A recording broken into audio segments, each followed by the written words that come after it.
Tout le monde, j'espère que vous vous portez bien. Bienvenue sur la chaîne Crypto Bénin, une chaîne qui vous apporte les connaissances nécessaires pour débuter en crypto-monnaie et savoir par où commencer, ainsi que les erreurs à ne pas faire. Alors, aujourd'hui, j'ai décidé de vous présenter les étapes à suivre pour bien sécuriser, pour bien créer son premier portefeuille en crypto-monnaie et bien la sécuriser par l'occasion.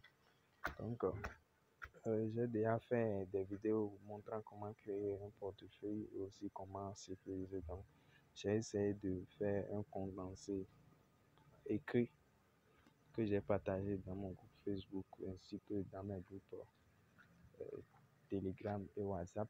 Les liens sont en description. Vous pouvez nous rejoindre et poser toutes vos questions concernant la crypto-monnaie. Je serai ravi de vous répondre. Alors, selon moi, la première chose à faire, c'est de créer le portefeuille, de bien sécuriser ces 12 ou 24 mots. Les 12 ou 24 mots, si vous les perdez ou bien si quelqu'un a la main dessus, bon, c'est pas vous le propriétaire du portefeuille, c'est comme ça dans la banque, c'est pas associé à votre nom ou bien à votre identité comme chez les banques traditionnelles, non. C'est ces 12 mots-là qui confirment que c'est vous le propriétaire. Lorsque vous la détenez, vous détenez le portefeuille. Donc, c'est très important de les sécuriser dans un endroit bien, comment je dirais, bien, en tout cas, sécuriser ça dans un endroit bien sécurisé. Donc, c'est un peu ça. Alors, la deuxième chose à faire, c'est de vérifier que vous avez bien écrit les mots. Ce que je viens de dire, ça va vous paraître truc là, un peu évident, mais c'est très très important. Vérifiez ça. Donc, pour vérifier, vous supprimez d'abord le portefeuille que vous venez de créer. C'est vide, il n'y a rien dessus. Vous pouvez créer autant que vous voulez. Vous supprimez ça et puis vous essayez de le réinstaller maintenant. Le portefeuille, pas l'application, le portefeuille, mais vous savez que les portefeuilles peuvent garder plusieurs et les applications peuvent garder plusieurs portefeuilles. Donc, vous supprimez le portefeuille, vous essayez de le réinstaller, de le réinstaurer dans l'application. Si ça marche, c'est que c'est bon. Moi, j'ai eu un portefeuille où j'avais payé des Shiba Inu et lorsque j'ai changé de téléphone, j'ai voulu installer mon compte. Bon, ça n'a plus pris. Pourtant, moi, j'étais sûr de bien écrire les mots. Donc, la deuxième règle, le deuxième conseil se rattache directement à la première. Donc, essayez de faire ça. En 3, il faut utiliser différents portefeuilles pour l'achat et pour la vente. Je vous explique. Lorsque vous utilisez PancakeSwap ou Uniswap pour payer vos fonds, pour payer soit Pixel par exemple, Pixel, c'est un truc là de launchpad qui n'est pas du tout sécurisé. Et les arnaqueurs arrivent à dérober les registres de ces plateformes-là et puis ils envoient les trucs, les informations. Ils vendent ça dans le dark web. Donc, vous serez suivi de loin. Et le cadre va bien vous expliquer cela. Donc, lorsque votre adresse est là-bas et que vous êtes suivi, il y a des trucs qu'on appelle les smart contracts. Donc, ça débarque sur le 4, qui est de révoquer les smart contracts à l'aide de 2 sites qui sont dbank.com et puis allowanpifu.finance. Donc, vous vous rendez sur ces sites et puis vous essayez de révoquer tous les adresses et les smart contracts qui sont reliés à votre compte. Parce que ceux-là, il y a certains qui ont un accès illimité à votre portefeuille qui peuvent. Et c'est pas seulement avec PancakeSwap et Pixel, c'est aussi avec les sites.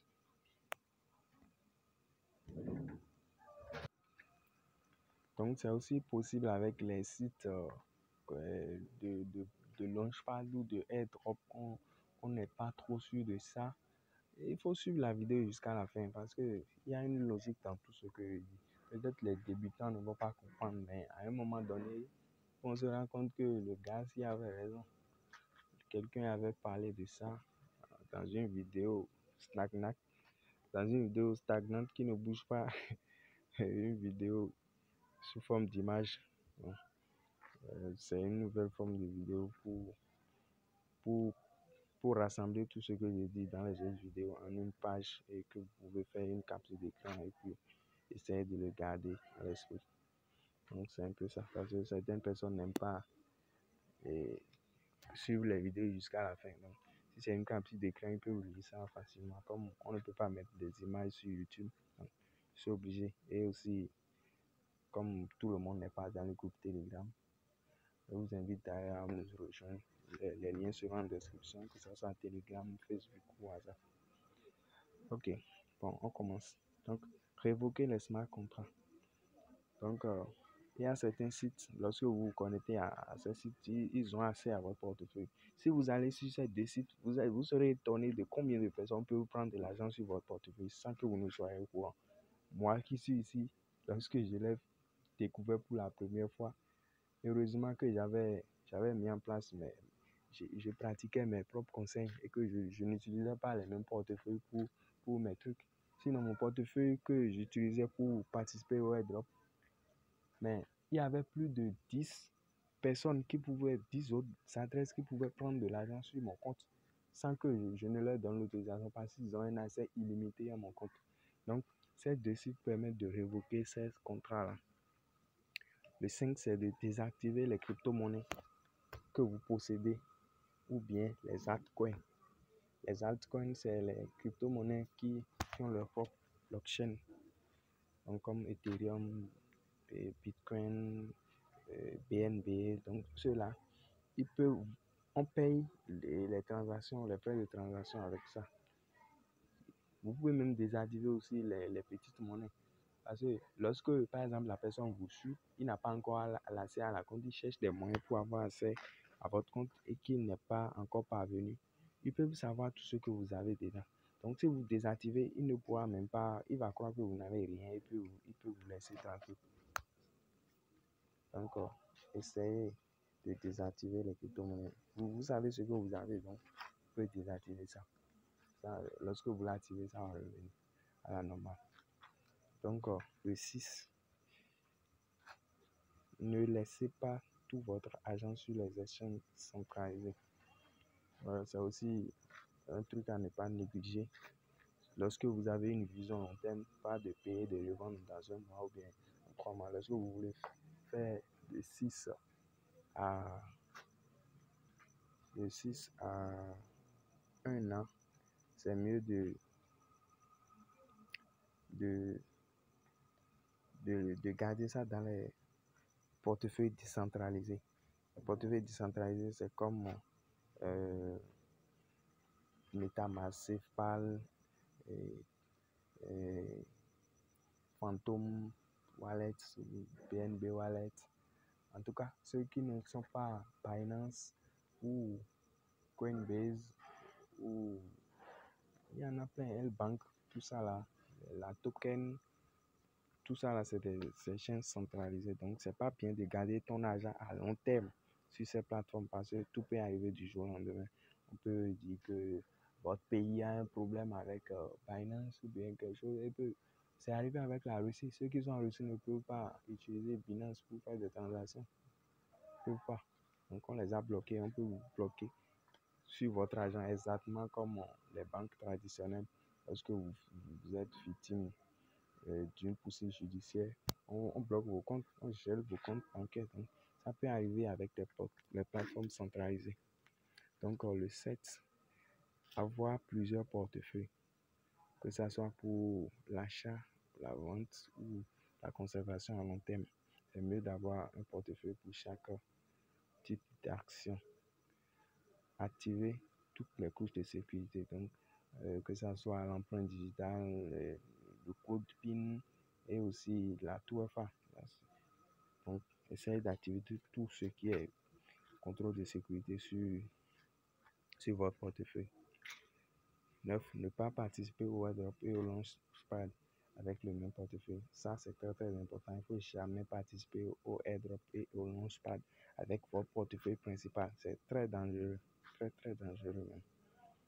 Alors, ne pas, le 10 et dernier conseil, ne pas utiliser les Wi-Fi publics gratuits pour vos transactions crypto.